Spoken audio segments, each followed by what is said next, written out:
Welcome to another incredible, amazing potential day. As the week sort of charts on, we're getting into this weird world of possible normal now. This is an incredible period of time that we're in. It's so indicative of life if we're paying attention to the lessons. And we're in this like weird middle space where we are, for the most part, no matter where you are, thank God, there is definitely a sense that, thank God it should continue, we're heading in the right direction. The numbers are looking very different than they looked a month ago. But we're not back yet. The snowstorm isn't over yet. And now we're in this weird middle period. And there's a new normal sort of setting in. There's a new way that's slowly taking form.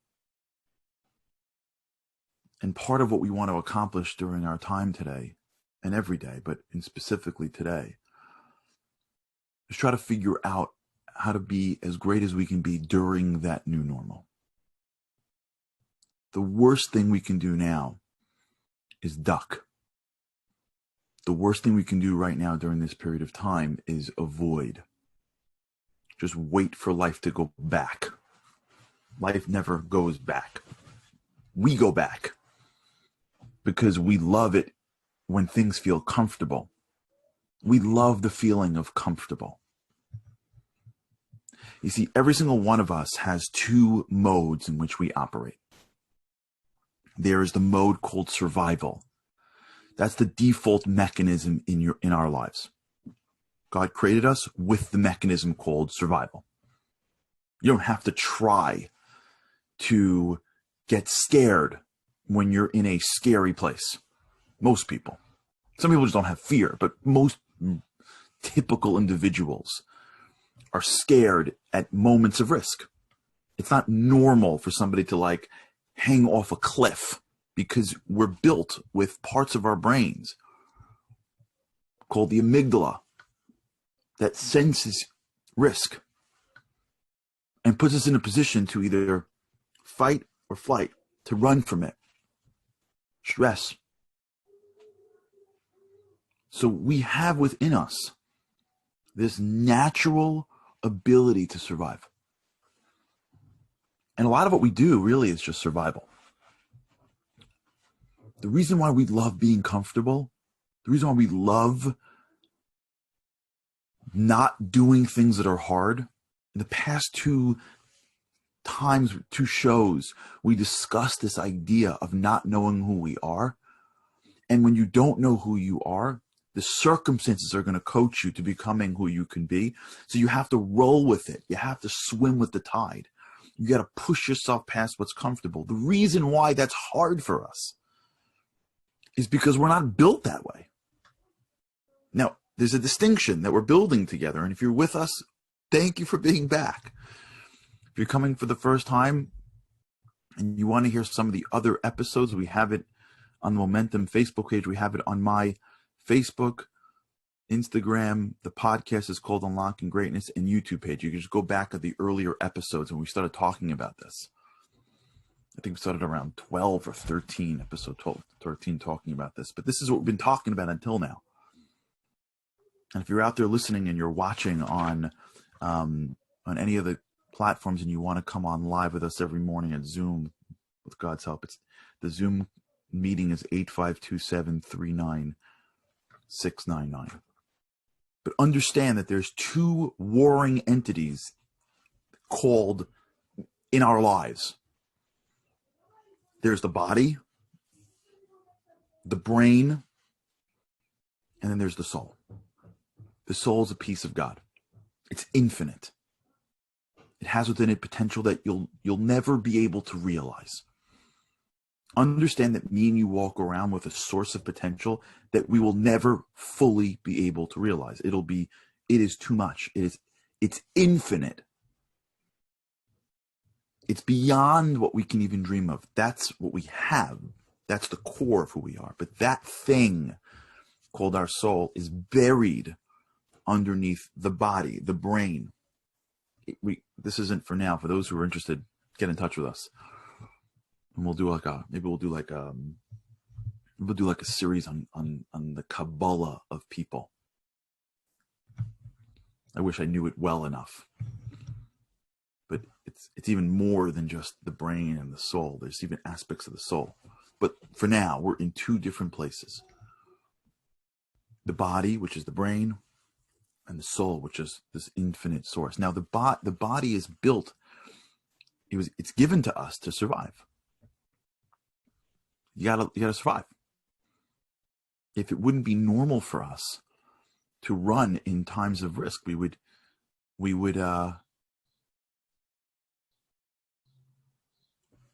die.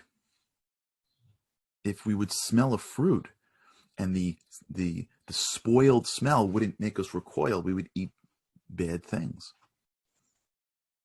Now, with that natural survival that is in our system, there's something called comfort. Now think about it. If you're about to go do something and it's hard and your job is to survive, what would be the normal reaction? Don't do it. You are conserving your energy so that you can survive. If the goal of life is survival, anytime you see anything difficult, it makes sense to not do it. It makes sense to not push yourself. Why stress yourself if you don't need to? Why act in a way that's going to cause you initial pain? I need to protect myself because who knows what tomorrow brings? If you don't know when your next meal is coming and you sit down at a table, you eat everything. You protect yourself. So if you're going through life and you don't know what tomorrow is going to bring, you conserve as much energy as possible. This happens mentally. This happens in everything we're doing. So it makes sense. It's normal that when we deal with challenge, our response is to recoil. That's called being a human being. That's called surviving. That's how we were built.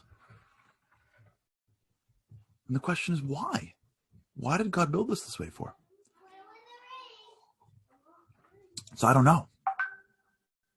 But I can tell you one thing.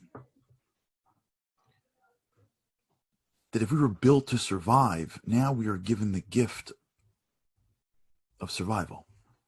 We can navigate this world and be safe.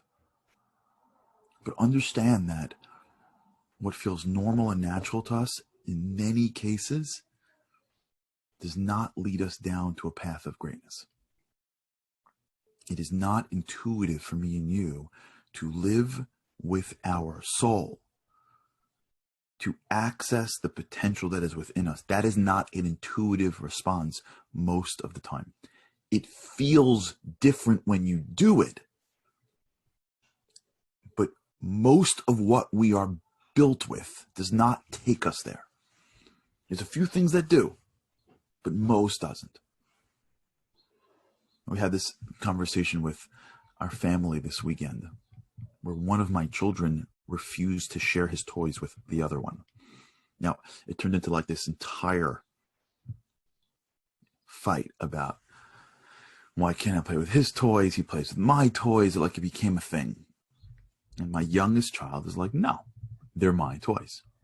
And everyone's like, the kids are like, well, but don't you understand? When you need his, like they're playing logic. And he's like, yeah, I got it. They're my toys. And I was trying to explain to my children that little kids don't naturally know how to share. It doesn't make sense for them to share. When you see a little kid, you ever like go somewhere and like you go to someone's house, let's say, and the kids are playing together, right? And then like the 3-year-old comes bouncing in and like rips a toy away from like the 9-year-old, and the 9-year-old's upset, and then the mom's like, we have to share. That kid's like, what are you talking about? The reason why we make our kids do that when they're little is because we feel guilty. We feel people look at us like, how do you parent? The little kid has no idea what you're talking about because you're too little. Because when you're little, you're really just surviving. Little kids are like raw survival. All they know how to do is survive. They eat, they cry, they're selfish completely when they're hungry. They don't even think, oh my gosh, like it's 2 o'clock in the morning. I'm anyways digesting disgusting formula.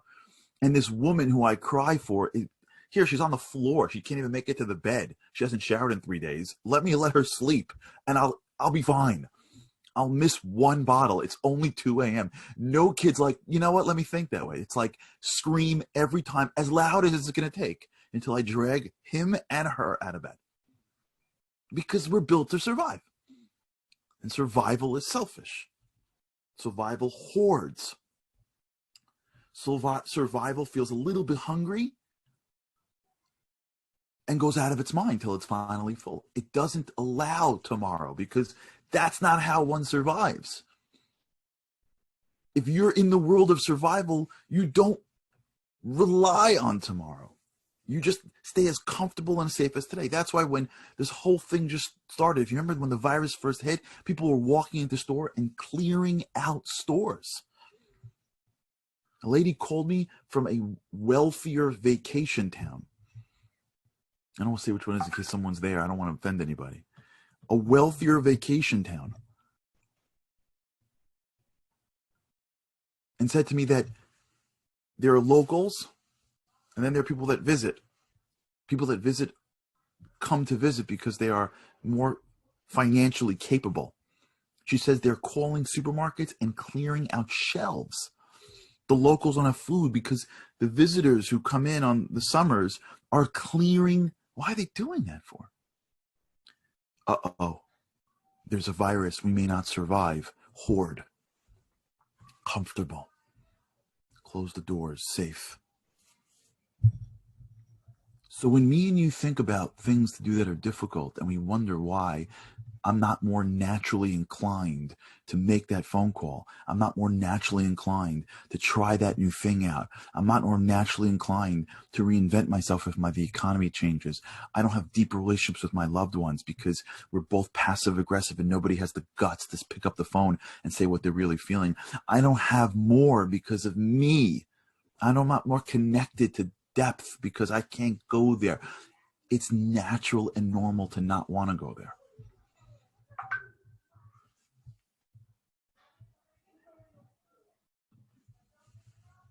Because the feeling of comfort is normal. It's natural. It's survival. Because greatness is not given. It's earned. We have the potential for greatness. But it's not in our default settings. If you want to have a great life, you have to override the system. Kabbalistically, this is like reaching into a higher level of your soul, as far as I understand. But the way me and you are built is that we come into this world and we've got the body of survival and the soul of greatness. And the process of life is to shift to where the body is also aligned with the soul. The body is of greatness too. To condition ourselves, to condition our minds, to condition our desires to align with the pursuit of greatness and not with the pursuit of survival. This is the journey of life, in my opinion.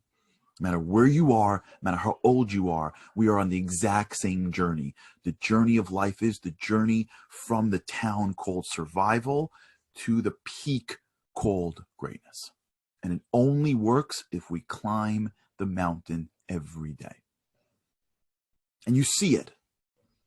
You grow up in a home that I hope is a home that is of greater morals than just survival. If you're blessed, I was blessed. I grew up in a great home that was taught this. So as a little kid, I was like, it's my toys. And then over time, my parents, my environment trains me. Share. It's not just your toys. So this one little piece of my brain goes from survival, take, hoard, to greatness, share.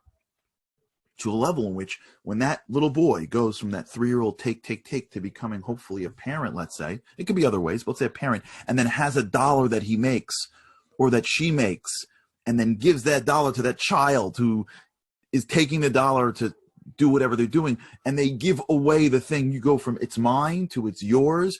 In this small little example, you travel from survival to greatness. So if you're involved, if you grew up in a world where they train you for greatness, you start to realize that the process of being uncomfortable is actually the process of revealing your essence. If you can almost picture like a dual plane. And as you go from so totally comfortable down the pathways of being uncomfortable, underneath it, you go from being a complete body to revealing your soul. Because the way that inner potential comes out is through the mechanism of discomfort. And I don't mean discomfort like it's painful. I mean discomfort. It's uncomfortable. It's uncomfortable initially to say thank you for something. If you don't think so, try saying thank you to someone that's even like above you. It's uncomfortable. And the process of making that which was once uncomfortable, comfortable, is that's the game. And I want to just nail this one idea down before we end. I've got so much more that I want to cover, but it's almost 9:20. The process of enabling your soul to emerge is the ability to be uncomfortable, and to be uncomfortable so regularly to build a habit that your brain adapts to the world of discomfort in this particular area, that thing becomes comfortable. And when you go into the world of uncomfortable, appropriate uncomfortable, I don't mean being inappropriate. There are people that are comfortable walking into a room, looking at somebody and commenting on how they look for no regard to how they feel. It's shocking, like shocking that this happens. I've seen this. People will walk into a room and make a comment on somebody's clothes without regard for that person's actual feelings. It's the opposite of survival. It's destruction. By the way, you can go backwards too. Survival doesn't mean you're stuck here. Survival is just where you start. You can spend your life going that way. You can be destructive. You can hurt people. But when you see things in life that you should be doing, yesterday we started talking about this idea. Thank you for those that have reached out. Yes, yesterday we started talking about, and 2 days ago as well, for those that have been with us, we started talking about this idea of not knowing who you are. This is what I'm talking about. I know I got a couple of comments on Facebook that people were uncomfortable with the title, which I loved. One person commented on Facebook, "Thank you for making an uncomfortable title." I'm like, yeah, you got it. It's uncomfortable to even see a title. Being comfortable not knowing who you are. It like makes us insane. We got to be comfortable. Even pretending like we know who we are, which we don't, it's okay. Just let me think I know who I am, because that makes me feel comfortable. Because we love it. We like live for that comfort moment. But the process of what we're going through together, which is why when we do these moments every morning, I hope that we implement it during the day. And this is the week of being more uncomfortable. So if you're listening and you haven't done something that has been a little bit uncomfortable, you're missing out on the opportunity of taking the show and having words lead to actions. The road between knowledge and action is long for you, which we spoke about yesterday. But the idea that we're getting at is that the value of being uncomfortable is that it is in the journey of that's the path to uncovering the potential. There's no other way around. Like, once we get that, we have to understand, like, digest this. There's just no other way to uncover your potential than to be a little bit uncomfortable. Because if it was given to you It's given to you and you're putting it into the mechanism of survival. Survival and greatness is not what you have. It's not what you do. It's who you are. Be, do, have. And if who you are is survival and you get good things, you're just putting it into the mechanism that survives. Greatness is what you earn. It's what you become. And you become that by breaking that need for comfort. Because life isn't about survival. Life is about not surviving, but thriving. And you see it all the time. People that believe in bigger things. Ask a parent what they would do for a child. It's not survival, that's for sure. They give up their lives for somebody else. Why? Because they know that in that relationship there's a thriving. Our job isn't to survive, it's to thrive.